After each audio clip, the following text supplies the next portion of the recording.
Da, ești grășun. Ești grăsun tare. N-ai nici gene, nici plângere. Vezi ce blond ești? E așa de blond, de nici părul nu-i se vede. Și așa...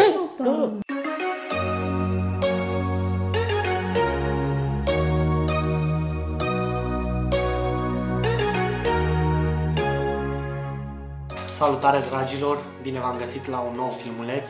Sunt foarte entuziasmat ca și tată să avem un fiu pe nume Isai. Îi mulțumim foarte mult lui Dumnezeu pentru acest copilaș. Chiar aș vrea să povestesc cu voi prin câte emoții și sentimente am putut să trec în următoarele momente. Soția mea și-a dorit foarte mult să nască natural, doar că nu s-a putut pentru că au apărut câteva complicații. Doar că nu s-a... Când să încep să vorbesc și eu, s-au terminat bateriile la lumină. Hai să băgăm bateriile la încărcat.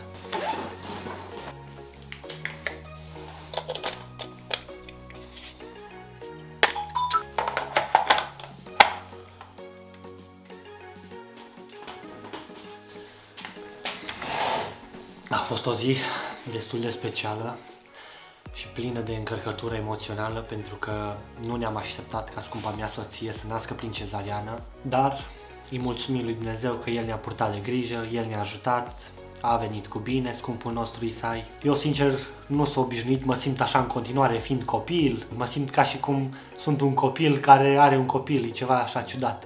Dar sper ca Dumnezeu să mă ajute să mă maturizez și eu într-o bună zi, să fiu mai serios, mai matur. Nu că nu aș fi serios sau matur, doar că îmi place mie așa să fiu ca un copil. Și asta cred că este foarte bine, dar să fie un echilibru, să fie o limită. Acum că am rămas eu singur acasă, va trebui să mă descurc puțin cu treaba casei, pentru că scumpa mea soție nu mai este și va trebui să o ajut până se va recupera și, bineînțeles, o ajutam și înainte, dar acum va trebui să fac o parte mai mare din ceea ce făcea ea înainte. Nu cred că va trebui doar să mă ocup de partea casei și atât, ci va trebui să și întrețin curățenia până vine scumpa mea soție. Zilele ce urmează va trebui să mă duc din stânga în dreapta, va trebui să fac tot felul de acte, să umblu cu acte, să...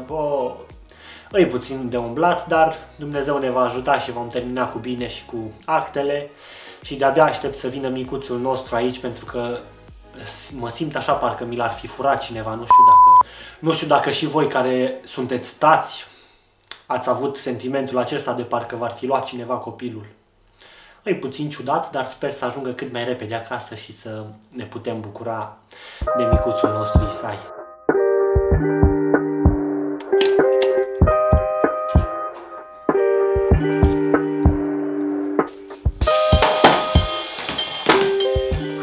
Hai să ne apucăm să dăm cu aspiratorul. Acum 2 zile am avut un aspirator de la Parkside, de la Lidl. Mi s-a părut foarte voluminos, foarte mare, am zis că aspiră bine, e foarte de treabă. Doar că eu am făcut o prostie și i-am scos săculețul, pentru că nu prea le aveam așa cu aspiratoarele cu astea, am scos săculețul și am zis că merge și fără săculeț. I-am mai scos și buretele și ce mai avea el pe acolo, că l-am demontat. Cum îmi place mie așa să meșteresc, să văd ce conține, ce are înăuntru. Când m-am apucat și am dat cu aspiratorul, chiar cu câteva zile în urmă, soția mea a șters tot, praf, frumos, a făcut lux, arăta super. Nu vedeai nici urmă de praf, o șters totul atât de frumos și s-a străduit draga de ea. Și îmi pare rău, iubi, și acum, sincer, pentru ce am făcut. Chiar nu știu ce a fost în capul meu. Am crezut că merge și așa. Și să vedeți ce s-a întâmplat. Am dat drumul la aspirator, am început să aspir în cameră și aspir într-o parte, văd că merge tot în regulă, se aspiră bine. Când am ajuns pe holul acesta între baie și cameră, am aspirat în continuare, văd că e praf pe jos, o strâns praf mult pe jos. Am zis, mă, ce se întâmplă? După aia, după ce aspir aici în holul acesta de care spuneam, după multă vreme mă întorc înapoi în cameră să văd dacă am mai lăsat ceva urme în urma aspiratorului și dacă am aspirat bine. Și ce să vedeți? Iar 2 degete de praf și de scame pe jos, mari. Dacă erau mici, mai ziceam, dar erau mari, fraților. Când aspiram, când într-o parte, când într-alta, scamele ieșeau pe partea de unde sufla aerul care intră în aspirator. Și toate scamele le împrăștea prin sus, zici că era bătaie cu perne la noi în casă. Și am zis că neapărat trebuie să luăm un alt aspirator, că e grav.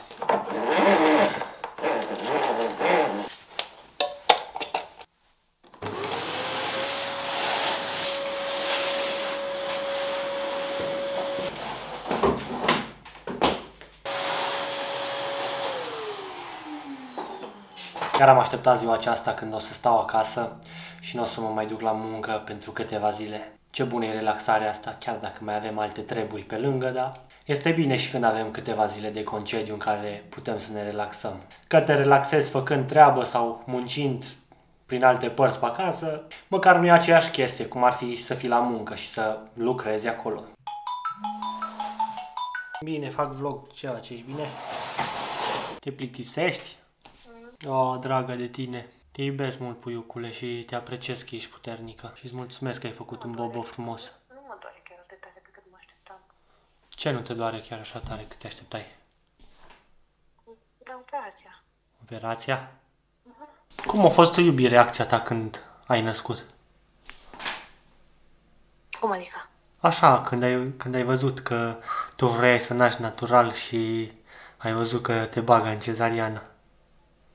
Păi la început așa m-am speriat o leacă, știi? Aha. Nu ia să plâng. Că așteptarea mea a fost natural, știi? Lasă, iubi, că o să fii bine, mai ai un pic și via căsucă după aia. Via căsucă, stăm cu bebelașul nostru Isai, o să-l pupăcim. Am așa că zice că o să mă recuperez repede, sincer. O să te recuperezi repede cu ajutorul Domnului. Am corpul puternic, știi? Mhm. Și sunt sigur că o să mă recuperez foarte repede. Tu chiar ești puternică, iubi. Mhm. Te iubesc mult. Vorbim, da? Bine. Te iubesc, pa. Și ia pe tine.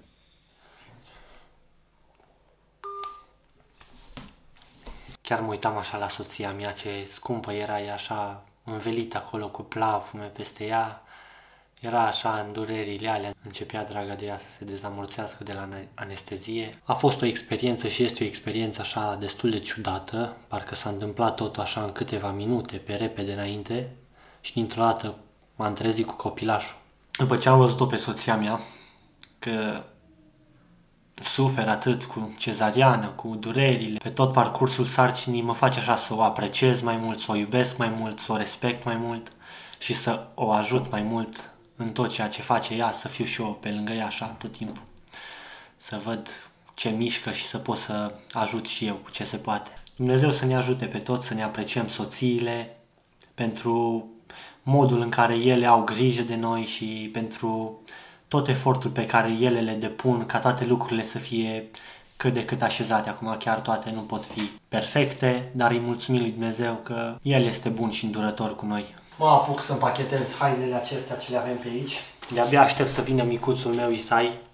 Atât de mult pot să-l iubesc. Când am văzut așa, parcă când am văzut doar poza cu Isai, parcă mă simțeam așa ciudat, nu știu, era un impact așa, parcă nu venea să cred că e copilașul meu, era doar o poză, am zis că nu știu dacă mi s-a părut așa ceva, wow, probabil și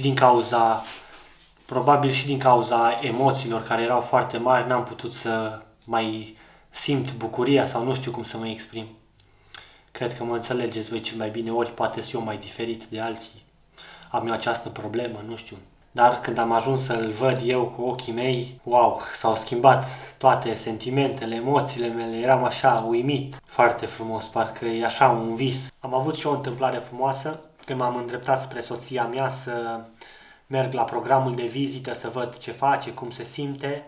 Înainte să ajung la ea, am urcat undeva pe niște scări, mi-am imaginat eu că poate acolo e salonul unde ea se află, am urcat sus, am ajuns la etajul 3 și erau ceva dispozitive cu cartelă să poți intra înăuntru. Și când am ajuns acolo, a sosit o doamnă cu liftul, era chiar un lift acolo unde am urcat eu lângă ușile respective, unde puteai să intri doar cu cartelă.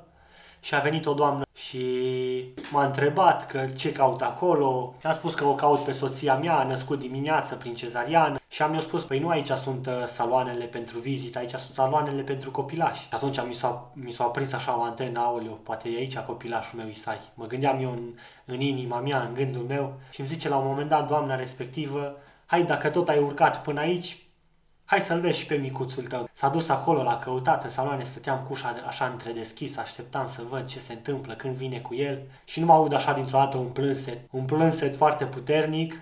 Și atunci mi-am dat seama că Isai l-a adus la mine și nu pot să vă exprim în cuvinte ce minunat m-am simțit să-l văd așa scump, așa mititel, cum plângea el.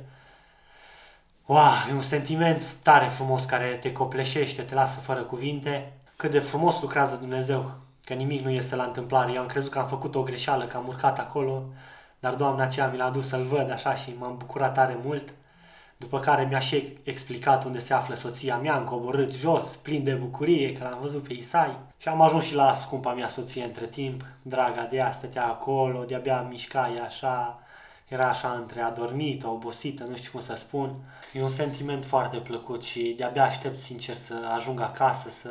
Acum parcă nu simt așa că e al meu, că e lângă mine, să-l văd, să... Pentru că parcă doar l-o luat, l-o dus într-un salon și nu mai știi nimic de el oarecum.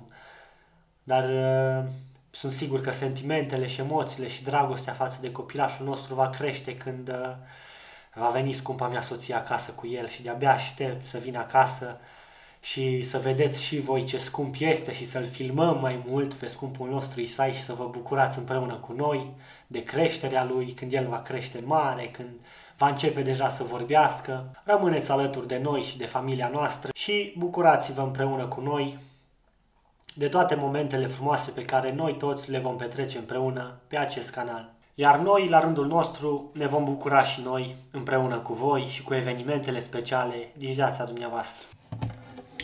Oameni dragi, timpul trece foarte greu, acum când soția mea nu este acasă.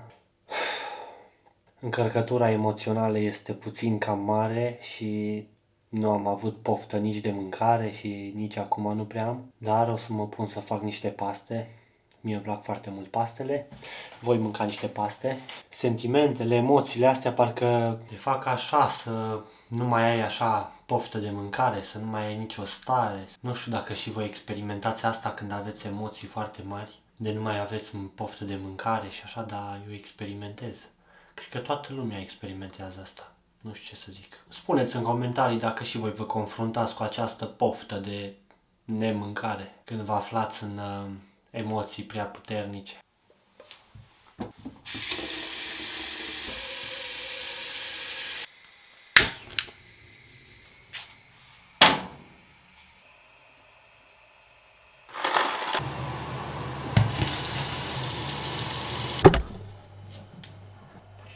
O să facem niște paste foarte bune cu panzani bolognesi. Vom face niște paste foarte bune cu acest sos de paste boloneze. Spune că este bio și conține și carne de vită și tot ce trebuie în el, deci numai bine.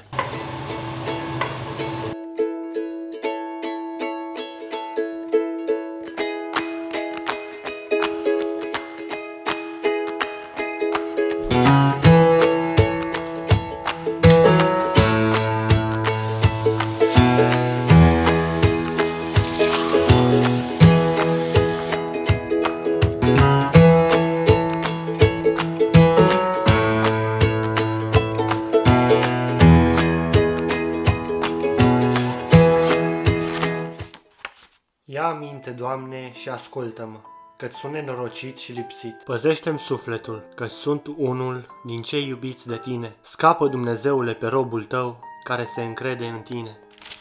Ai milă de mine, Doamne, căci toată ziua strig către tine.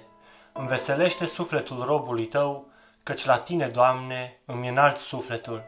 Căci tu ești bun, Doamne, gata să ierți și plin de îndurare cu toți cei ce te cheamă. Pleacă-ți urechea, Doamne, la rugăciunea mea. Ia aminte la glasul cererilor mele. Te chem în ziua necazului meu, căci mă asculți. Nimeni nu este ca tine între Dumnezei, Doamne, și nimic nu seamănă cu lucrurile tale. Toate neamurile pe care le-ai făcut vor veni să se închine înaintea ta, Doamne, și să dea slavă numelui tău, căci tu ești mare și faci minuni. Numai tu ești Dumnezeu. Învață-mă căile tale, Doamne. Eu voi umbla în adevărul tău. Fă-mi inima să se teamă de numele tău.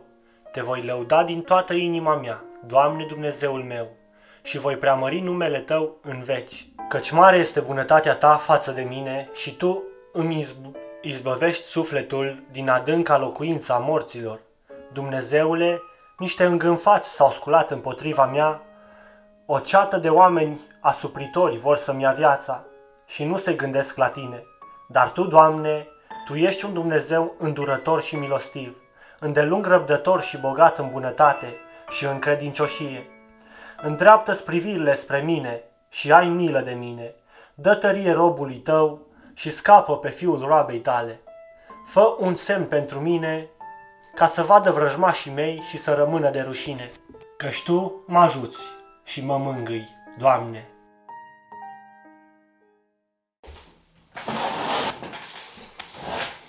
Dragilor, timpul meu trece tot mai greu, atâta timp cât soția mea este în spital. Parcă e atât de liniște așa în casa asta și am zis să caut și eu să fac o activitate, să mai filmez câte ceva. Am vorbit cu scumpa mea soție și micuțul este tot acolo în salonul pentru copilași. Draga mea soție își dorește foarte mult să vină, să-l aducă la ea, să-l alăpteze, să stea cu el. Da, deocamdată nu se poate. Eu m-am pregătit să plec imediat, mă duc să umblu să fac câteva acte, să cumpăr câteva lucruri pe care trebuie să le duc la soția mea dragă, după care de la ora 1 la 2 voi merge să o vizitez pe iubita mea soție și sper să fie și micuțul nostru Isai acolo, mi-aș dori tare mult. Mai târziu voi merge și până la HUF, la locul meu de muncă, să-mi iau concediu legal și să mă mai informez cu privire la câțiva pași pe care va trebui să-i urmez în decursul acestor zile pentru a încheia cu succes toate actele și tot ce trebuie și să vină micuțul nostru Isai acasă. De-abia aștept să vină acasă și să stea cu noi, să-l vedeți și voi mai mult și să vă bucurați și voi de copilașul nostru scump Isai. E frumuselule. Ții? E frumos? Da. Da, e frumos. N-ai nici ele, nici plângere. Vezi ce blond ești? E așa de blond de nici părul nu-i se vede. Și așa... Opa! Sănătate! Opa, opa! Păturica lui. Da, mămășele, da. Să iau ce mănuțe mare, oi. Ei, să iucu. E, Ce frumoasă e. Ce ochi albaștri are iubi. Are ochi albaștri ca ai tăi. Ai observat? Deci am apucat am fost și la soția mea dragă la spital. Am apucat de l-am și filmat puțin pe Isai, cum stătea la scumpa mea soție în brațe. Au fost destul de multe împotriviri. Medicii de acolo au spus că îl vor aduce imediat pe micuț, imediat. Și cred că de la ora 9-10, cam așa, tot o amânat oarecum să-l aducă. Vă dați seama, nu? Ca și părinți ne dorim să fie așa lângă noi, să-l vedem, să stăm cu el. Sperăm că totul va fi bine într-un final și va ajunge acasă.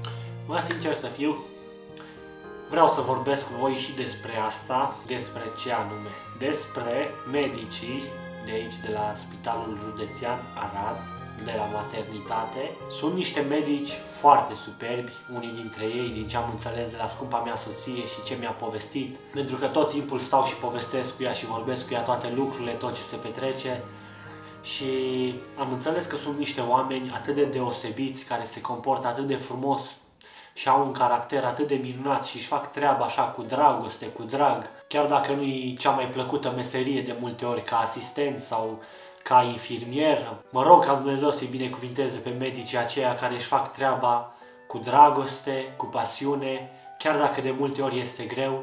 Să știți că apreciez foarte mult lucrul acesta la medicii care dau silința și se vede că muncesc și se străduiesc să fie drăguți, să vorbească frumos. Tot respectul meu pentru doctori, pentru asistente care își fac treaba cu multă dragoste. Dar, mare dar aici, am observat printre anumiți medici, printre anumite asistente, infirmiere, cei care sunt responsabili acolo de îngrijirea femeilor care au născut, ceea ce e foarte dureros pentru mine, că sunt unii printre ei care se comportă foarte frumos la început, dar dacă văd că nu le dai ceva sau nu le bagi ceva în buzunar, încep să se comporte groaznic. Asta e foarte ciudat, dar eu mă voi lupta să nu le dau nimic. Haideți să vă spun și de ce nu vreau să le dau nimic.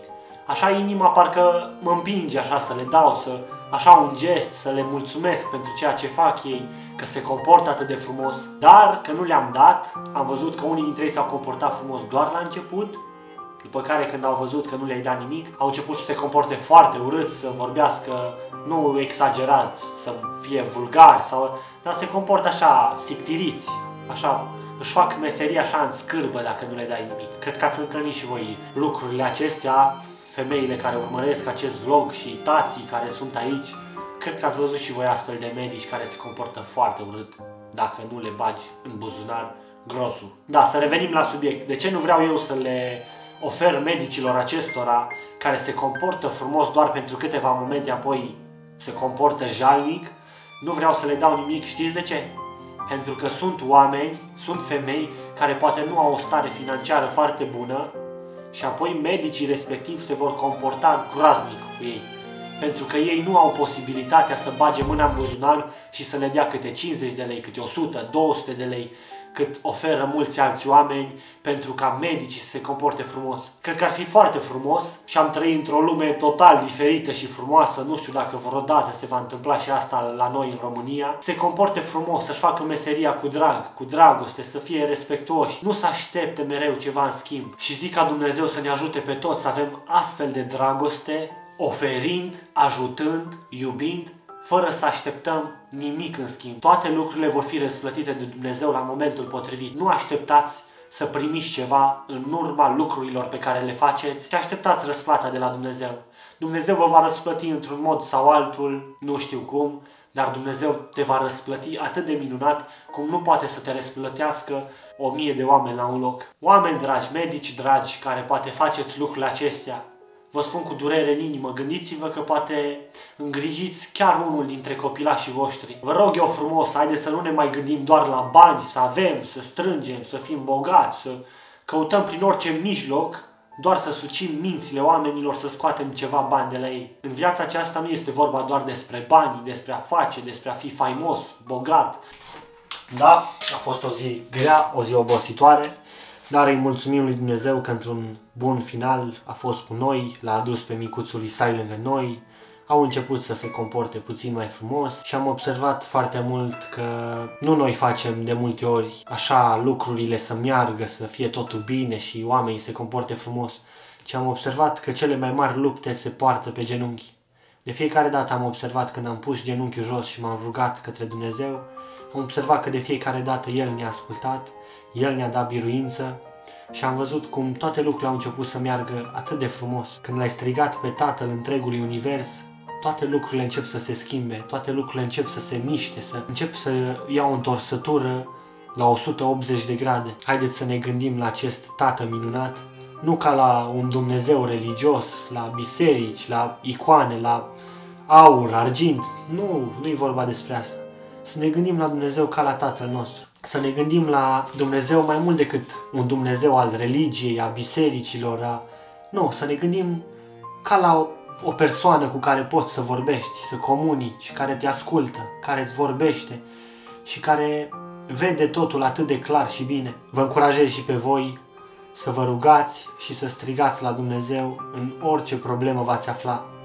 Să vă gândiți că El este Tatăl vostru scump și să-L iubiți, să-L respectați și să așteptați de la El răspuns. Să ne gândim la Dumnezeu că El are în controlul Lui și în mâinile Lui tot universul acesta, cu toată istoria, cu tot trecutul și tot prezentul, toate lucrurile stau în mâna Lui și nimic nu se va întâmpla fără îngăduința Lui. Așa deci, dacă avem un Dumnezeu atât de mare, care a creat întreg universul cu toți oamenii și cu tot ce există pe pământ, dacă știm că nădejdea noastră este sus în cer și mai devreme sau mai târziu vom părăsi pământul acesta, haideți să ne punem încrederea cu toții în acest Dumnezeu mare, care dă la o parte orice îngrijorare și orice lucru și ne face să înțelegem atât de bine că suntem niște administratori vremelnici care poate au copii pentru o vreme, poate au loc de muncă pentru o vreme, poate au soții pentru o vreme și poate la un moment dat totul se va sfârși. Poate Dumnezeu va îngădui să-ți pierzi copiii sau chiar El ți va lua, poate Dumnezeu va îngădui să o ia pe soția ta acasă sau orice se poate întâmpla. Haideți să ne punem încrederea în Dumnezeu, să înțelegem că suntem administratori aici pe pământ și să nu ne mai gândim să strângem comori atât de multe, să fim lacomi, să strângem comorile acestea nenorocite care ne fac din oameni, niște oameni foarte răi și groaznici și un caracter de piatră care nu mai are sentimente, nu mai are emoții. Dumnezeu să ne ajute să avem o inimă bună, o inimă de carne, care să simtă cu cei din jur. Vă mulțumesc că m-ați urmărit până aici. Noi ne vom revedea foarte curând cu micuțul Isai.